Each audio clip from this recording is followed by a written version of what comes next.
The Brexiteer MP insisted it is time the Lords be reformed but said that cannot be imposed on the upper chamber until after Brexit, insisting MPs must instead beat them at their own game. Speaking exclusively to express.co.uk, Mr. Chop said, "I think they are too big for their boots, as is apparent already. But we have got to get Brexit through first. We can't get distracted into trying to reform the House of Lords, we'll never do that in time. And obviously any reform of the House of Lords will have to be put off until we are out. Once we are out, that's okay."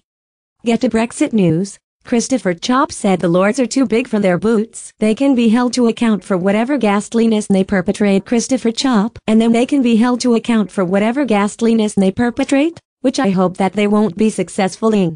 He added, "We've just got to beat them at their own game on the current rules. We can't change the rules now." The House of Lords inflicted the government with a defeat on EU environment protection this week by a majority of 294 to 244. The latest decision from the unelected peers took the total tally of Brexit defeats to 15 for the government's EU withdrawal bill. Peers voted in April for an amendment to the bill in hope of keeping Britain in the EU's customs union.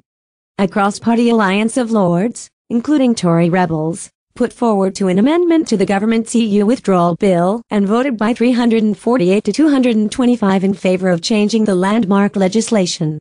A statement issued by the Department for Exiting the European Union said the ministry was disappointed by the vote.